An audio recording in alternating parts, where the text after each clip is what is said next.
warahmatullahi wabarakatuh. Ketemu lagi di saya Arvianita Citra. Saya ingin menjelaskan pertemuan 10 tentang PPN masukan dan PPN keluaran. Jangan lupa like, komen, dan subscribe ya guys. Di sini ada berdasarkan UU PPN pasal 1 ayat 24.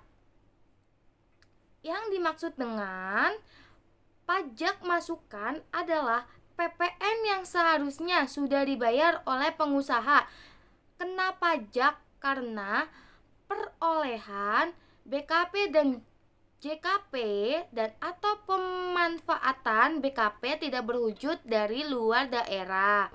Pabean dan atau pemanfaatan JKP dari luar daerah, pabean dan atau impor BKP.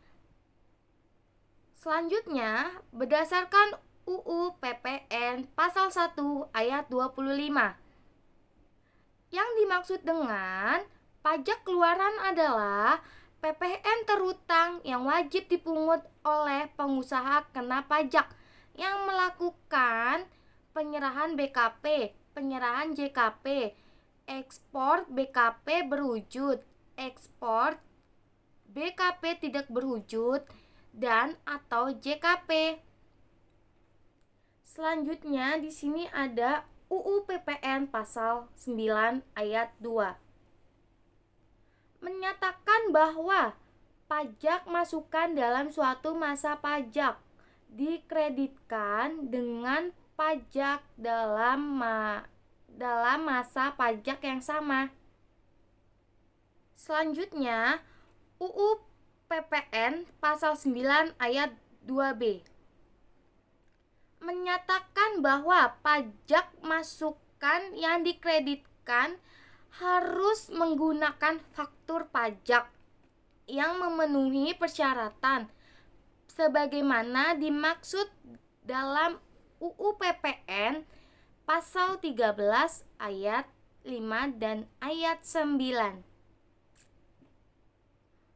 UU PPN pasal 9 ayat 3 menyatakan bahwa apabila dalam suatu masa pajak keluaran lebih besar daripada pajak masukan, selisihnya merupakan pajak pertambahan nilai yang harus disetor oleh pengusaha kena pajak. Selanjutnya, UU PPN pasal 9 ayat 4 menyatakan bahwa apabila dalam suatu masa pajak memasukkan yang dapat dikreditkan lebih besar daripada pajak keluaran, selisihnya merupakan kelebihan pajak yang dikompensasikan ke masa pajak berikutnya. Selanjutnya, contoh. Di sini ada contoh. PT Mikita Cookies telah dikukuhkan sebagai PKP dan berikut ini informasi berkaitan dengan PM atau pajak masukan yang telah dibayar dengan PK, pajak keluaran yang dipungut selama 1 semester. Selama 1 semester itu dari Januari sampai Juni.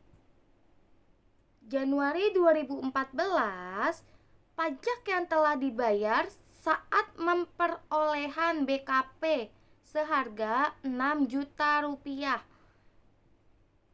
Pajak keluaran yang telah dipungut seharga 3 juta rupiah.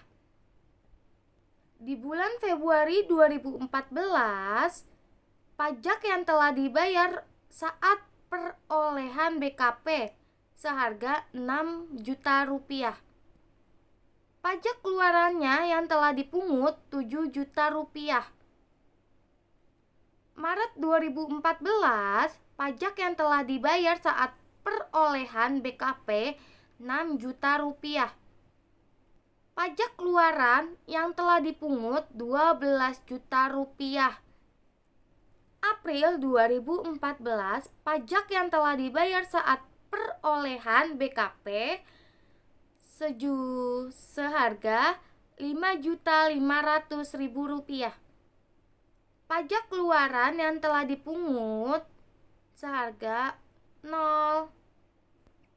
Mei 2014, pajak yang telah dibayar oleh perolehan BKP seharga Rp10.960.000. Pajak keluaran yang telah dipungut 0. Juni 2014 pajak yang telah dibayar saat perolehan BKP seharga 0. Pajak keluaran yang telah dipungut seharga Rp10.700.000. Di sini ada jawaban dari satu semester dari Januari sampai Juni.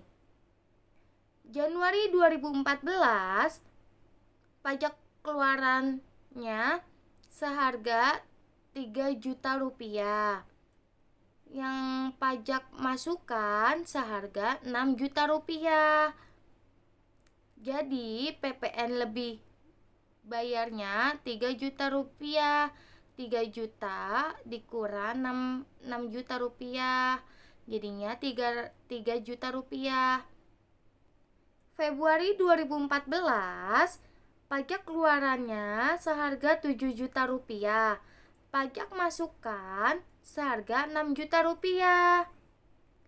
PPN kurang bayarnya 1 juta rupiah, itu dikurang. Selebihnya di sini ada kompensasi PPN LB Januari 2014 seharga 3 juta rupiah. PPN lebih bayarnya 2 juta rupiah. Maret 2014, pajak keluaran seharga 12 juta rupiah. Pajak masukan 6 juta rupiah. PPN kurang bayarnya seharga 6 juta rupiah, itu dikurang. Selebihnya kompensasi PPN LB Februari 2014 seharga 2 juta rupiah. PPN kurang bayarnya seharga 4 juta rupiah, itu dikurang. April 2014, pajak keluaran sejumlah 0. Pajak masukan jumlahnya Rp5.500.000. PPN lebih bayarnya Rp5.500.000. Mei 2014, pajak keluarannya sejumlah 0. Pajak masukan seharga Rp10.960.000. PPN lebih bayarnya Rp10.960.000. Selebihnya kompensasi PPN LB Maret 2014 seharga Rp5.500.000. PPN lebih bayarnya Rp16.460.000, itu dikurang. Yang terakhir, Juni 2014, pajak keluaran seharga Rp10.700.000. Pajak masukan seharga 0. PPN kurang bayar Rp10.700.000. Selebihnya kompensasi PPN LB Mei 2014 seharga Rp16.460.000. PPN lebih bayarnya Rp5.760.000, itu dikurang. Sekian dari saya. Bila ada perkataan yang salah, dimaafin ya.